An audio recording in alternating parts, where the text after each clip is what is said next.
Hey, freshmen, it's Mr. Hanson here. Here I am yet again recording our discussion for the day. Um, we are entering into a new unit. It's our short horror story unit. You guys are going to be writing for me over the next 2 weeks a horror story. Your first draft of this is going to be due this coming Friday, and your final draft is going to be due next Friday. Okay. So on this sheet here, we have a few components that you need to do. We're going to go kind of through a similar writing process for research, but sorry, my kids are bad. Um, it's not going to be as intensive, certainly. So you'll just have a draft and then a final. Okay. Um, there's a few components here I'm going to discuss in more depth as we go along, but this document is there for you, and there is one that's copied that you're going to fill out your story on so I can see it. Okay, so if you don't put it on there, I can't see it, and I will not give you a score for writing process. Okay, or you'll get a low score on that. Okay, um, so a few things I want to touch on here first, actually. When we talk about, I want to differentiate a few points here.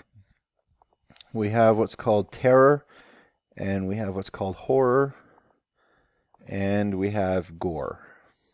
Now, these are not all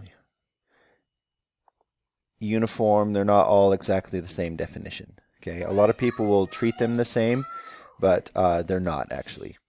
When we talk about terror, for instance, a major difference between terror is and horror is with terror you feel that something is wrong. You feel uneasy. You feel maybe even frightened. A sickness in your stomach just because something is off. But you still have an element of doubt. Okay, you're not 100% sure. You spend time deliberating with yourself, like, oh, maybe this is okay. Okay, maybe I'm just letting my imagination get away with me. With terror, this is probably the highest emotion that you can feel, where you still have choice, that you can. And I guess the nice thing about terror and why I like this genre is because it makes you hyper aware of your emotions. You're very keyed in to the present moment when you're feeling terror. Okay. Horror, on the other hand, is a confirmation of those fears. A lot of writers don't necessarily like this component. If you look at like Anne Radcliffe, for instance, she is very much in the domain of terror. But horror, that confirmation, is when you kind of get past that emotional choice, and then this is where you kind of freeze and you kind of go into fight or flight mode. Okay, and again, this kind of limits your choice. And then gore, on the other hand, this is where you have kind of the gross out. So something that might be considered a horror movie is maybe like a slasher type movie. So I'll give an example of all these so you can kind of see. So let's say that you go home today and you know that you're going to be the only one home because your parents are still working, or your siblings have practice. So you know you're supposed to be the only one home. So you have your key ready when you get off the bus. When you go up to the front door, you notice that it's wide open and all the lights are off.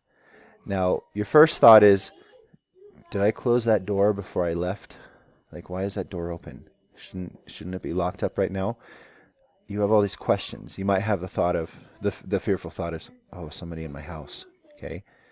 And you're trying to convince yourself that maybe there isn't. Maybe it's going to be okay. It could just be coincidence. My door's open. My door's blown open from the wind before because I didn't close it enough. Okay, so you go through all these rationalizations.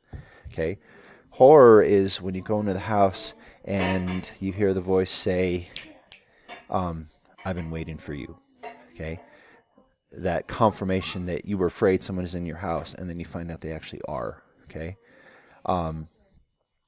The gore on that next phase would be if you went into the house and you found that your whole family had been murdered and their bloody bodies are all strewed out on the ground. Okay,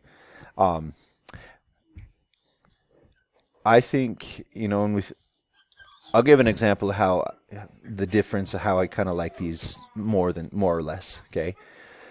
So the Texas Chainsaw Massacre, there was an original one that was made, I think, in the 1950s, and then there was one that was recently made within the last 20 years. Okay, the old one is terrifying. There's a scene where you actually see the actual Texas Chainsaw Massacre. They have actual footage of him, and it zooms in into his eyes, and it just freezes your blood. Okay, the Texas Chainsaw Massacre of recent date is icky. It makes you sick to your stomach. Okay, you see movies where people go and they can't sit through it because it's too gross. You know, Netflix has a few shows that are popular because it says most people don't make it past this part of the movie because it's too disgusting. Okay, so gore doesn't necessarily appeal to me. That's a big reason why I stopped watching The Walking Dead. There is certainly elements of terror and horror in that, but the gore in that was just made me sick to my stomach to watch it. Okay, so that's kind of the basis on that. Okay, there's a few other things. Mama, can you have him turn that down just a smidgen, please? Okay. Sorry, I have to do this in my living room with all my kids. There's a few other components that I want us to think about as we go into this, and I'm going to be looking for these in your stories. Okay. Oh well, I guess on the subject of horror, terror, and gore, I have a lot of students who, when they write these horror stories, just go immediately to the blood and guts and gore, and that's not necessarily scary. Okay. And in some ways, I think that could be an evidence of lazy horror story writing. You know, I mean, some writers do it really well, but even still, I think when, like, Stephen King, for instance, writes, when he goes and focuses more on elements of terror and horror, that's where I enjoy the story more. When you actually get into the gory parts, that's where it kind of loses steam for me. I still like it, but okay. So that's something to think about. How to create that that terror, I think, is one of the stronger ways to do it. Okay. There's a few things that you also want to keep in mind when you're writing a story. And this is actually true of most stories, not just horror stories, but I'll apply it for the horror genre. Okay. In order to keep a reader's attention through like a long midsection of your book or even a short story, you want to develop conflict for your characters. Okay. And the reason why a person keeps watching a TV show or watching a movie or reading a book is because the author is making suspense. Okay, I don't know about you guys, but I've had many times that I'll watch a TV show and I'll fizzle out because I get bored. Okay, the suspense is just not there for me. Okay, now authors will often do this. Will often do this by creating what's called tension. They have good pacing, and they also use foreshadowing, and I'm going to talk about each of these. Okay, now tension and suspension are not necessarily the same thing. Okay. Now, when we talk about suspense, I'll talk about this first. This doesn't necessarily mean that your characters always have to be in peril. It's not always life-threatening, okay?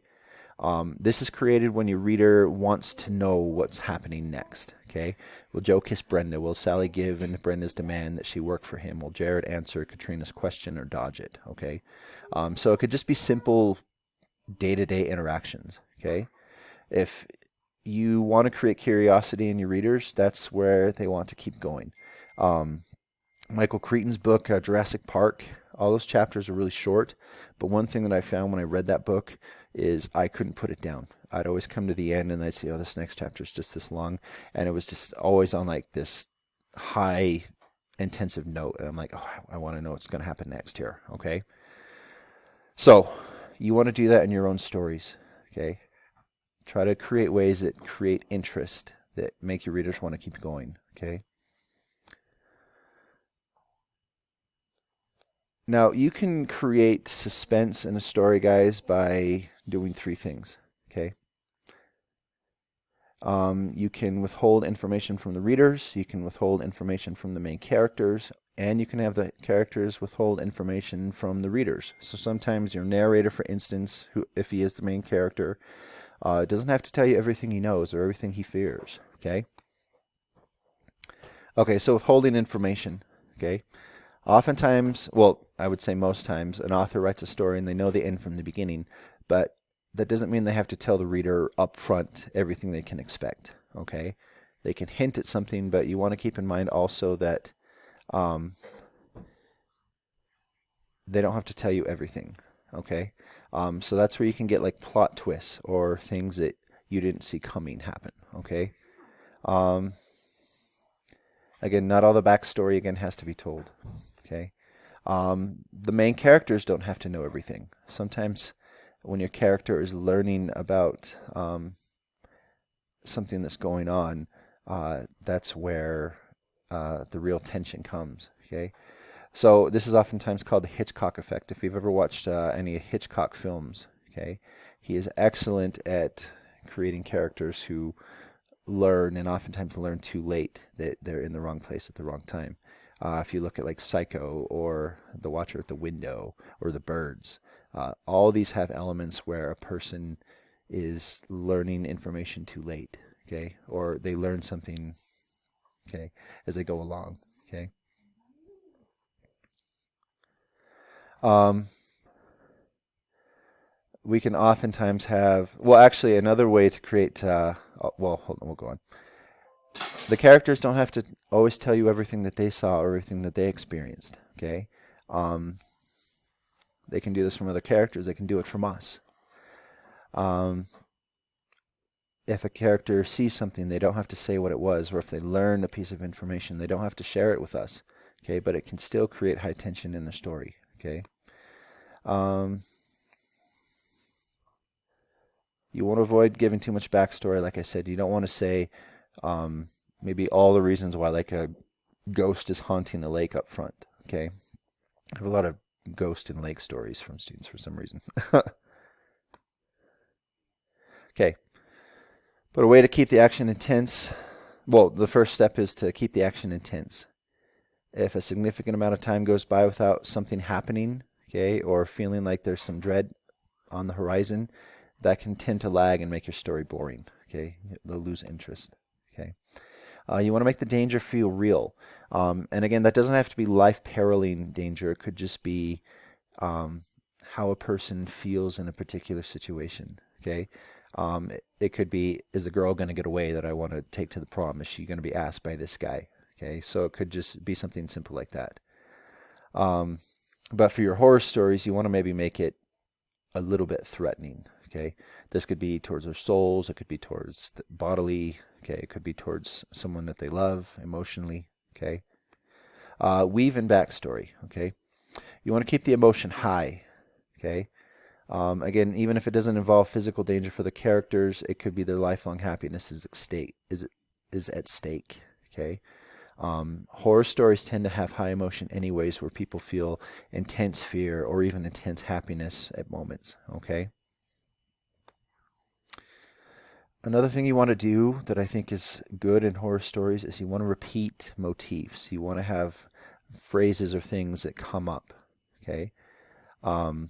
We're going to read a story today, a portion of it called Children of the Corn, where we're going to see a phrase repeated a time or two. Looking at Stephen King again with like the story It, one of the things that keeps repeating that story, if you're familiar with it, you got Pennywise the clown, who is actually a monster who ends up killing a lot of children in Derry. One of the things that oftentimes the characters will see at first before Pennywise comes around is a red balloon. It will maybe come floating into the scene. Okay, maybe it will float across a library or across a road, or they'll see the clown holding balloons. That is a motif that they see. It's an insinuation that maybe some people would notice it, but it wouldn't mean anything. But to the character, it has some strong foreboding. Okay, something that has a deeper significance or has a deeper rooted fear in them. Okay. Again, hide what the characters are thinking. They don't have to reveal all their fears, okay? They don't have to tell the audience everything, but you can get a sense from their descriptive actions. We're going to talk about this throughout the week, how to do this a little bit better, okay? Okay, one more difference that I want to talk about with you guys, okay? When we talk about suspense,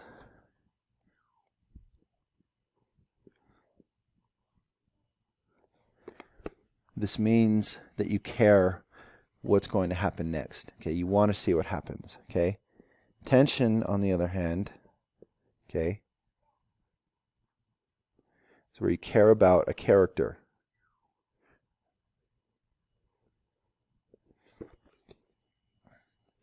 Now, I've had many a TV show or books that a character might die off, but I don't necessarily care. Okay. For Lost, for instance, if you've ever seen that TV show, um, there was like in season 3 or 4, there was some science teacher guy, I forget his name, who I'd never seen in any of the previous seasons, and he ended up kind of being a main player in the first episode, and I just knew that he was going to die. And when he ended up dying in the story, I didn't have any like connection with him, and so while it was sad, I wasn't like the same as when Charlie died. If you've seen the show, that was heartbreaking. Um, so that's again something that you want to keep in mind a little bit when you're watching or reading these things is you want to create characters that your audience is going to care about, that they worry about their well-being. Okay, so um, another component, we'll go back here, is foreshadowing. Okay, when we talk about foreshadowing, you want to give hints about what is going to come. Okay, when I was a little kid, I'll do a non-horror story. Well, that's kind of scary. It was Harry Potter. I was in middle school when that book came out, the first one, and I would go back and I would reread the books as a new one came out. And just recently, we've been watching those shows with my kids, and I've been reading the first one with my daughter, and one thing that I've found that J.K. Rowling did really well, and I even realized this as a kid, was she had such a grasp on what the whole story was going to be, is that she dropped things in the first book that you saw echoes of later in like book 7. Like for instance, Sirius Black is mentioned in the first book, that Hagrid borrowed his motorcycle to bring Harry to the Dursleys in the very opening scene. Sirius Black ended up being the prisoner of Azkaban in the third book. Okay, he's never mentioned again until then. There's another scene where Harry Potter goes to Mr. Ollivander's shop, and he's having Mr. Ollivander's telling the sort of wands that he gave to his parents or sold to them, and the one that his father got was good for transformations. And we learn also in the series that his father was an animagus, meaning that he could turn himself into an animal. So there's just little subtle hints like that that just really impressed me as I read through that book again, that she had such an idea of how these were all going to run together, that she would just drop these hints right in the first book.